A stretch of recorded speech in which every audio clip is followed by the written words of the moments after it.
corner of southern Africa, tucked between the giants of South Africa and Mozambique, lies a land that time has treated with a rare kind of reverence. This is Eswatini, formerly known to the world as Swaziland. It is one of the world's last absolute monarchies, but to describe it only by its politics is to miss its soul. It is a land of Mswati, a people whose identity is woven into the very red soil they walk upon.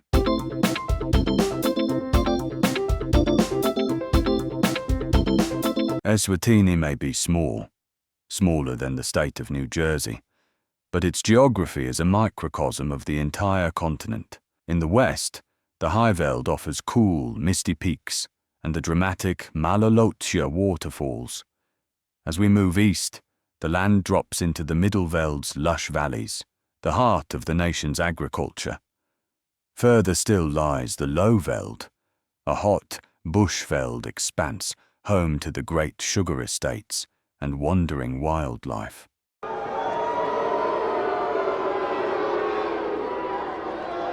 The path to sovereignty was unique. Unlike many neighbours, Eswatini's transition from a British High Commission territory to an independent state in 1968 was largely peaceful. This was due in no small part to King Sobhuza II, a monarch who reigned for 82 years, the longest verifiable reign in history. On September 6, 1968, at Umhlanga National Stadium, the kingdom reclaimed its destiny. We look back at that day not just as a political shift, but as the rebirth of a nation that never truly lost its sense of self.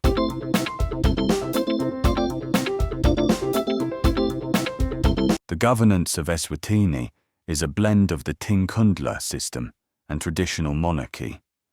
The king, or Ngwenyama, the lion, rules alongside the queen mother, the Indlovukazi, the she-elephant, symbolizing a balance of power.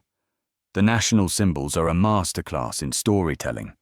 The shield on the flag is the Mswati shield, protected by 2 spears and a stave decorated with bird feathers.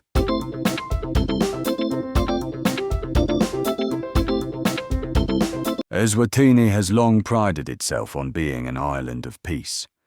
It has avoided the civil wars that plagued its neighbours, focusing instead on regional cooperation through SADC and the African Union. Interestingly, it remains Africa's last absolute ally of Taiwan, a diplomatic choice that shapes much of its foreign investment. However, the island of peace was tested in 2021 during pro-democracy protests that shook the nation's foundation.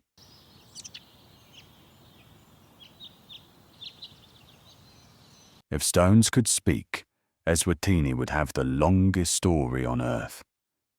At Ngwenya, you can stand at the edge of the world's oldest mine, where iron ore was extracted over 43,000 years ago. Nearby, the massive volcanic dome of Sibebe Rock, the second largest monolith in the world, challenges hikers with its sheer granite face. For the traveller, the Eswatini Valley offers the Valley of Heaven, a hub of craft markets and luxury. But the true landmarks are the nature reserves like Lane Royal National Park, where the white rhino still roams under the protection of the King's Rangers. Here, tourism isn't just an industry, it's a conservation effort to save the wild heart of the Highveld.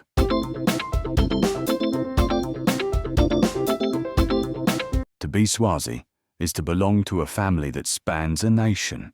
The Umhlanga, or Reed Dance, is the most iconic expression of this. Tens of thousands of young women travel from across the kingdom to bring reeds to the Queen Mother, a ceremony of chastity, unity, and heritage. Then there is the Inkwala, the most sacred of all ceremonies, where the king tastes the first fruits of the harvest.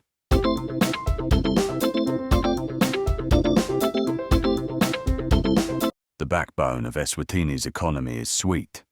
Sugar is the primary export, often called Swazi gold, fueling the nation's trade with Europe and the region.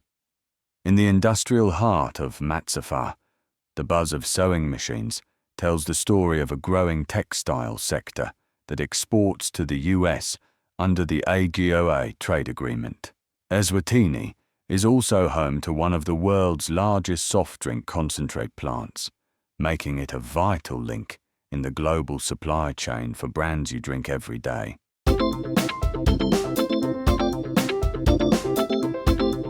Food in Eswatini is a communal affair, from seshwala, thick porridge with beans, to emasi, sour milk.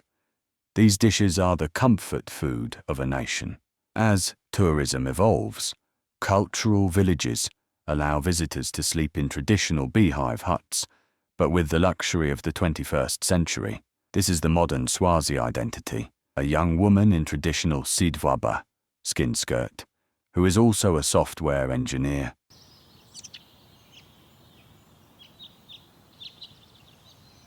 As the sun sets over the peaks of the Lobamba, the kingdom of Eswatini stands as a testament to the power of continuity. In a world that often feels fractured and fast, this small nation reminds us of the value of belonging, the strength of tradition, and the beauty of a slow-burning flame.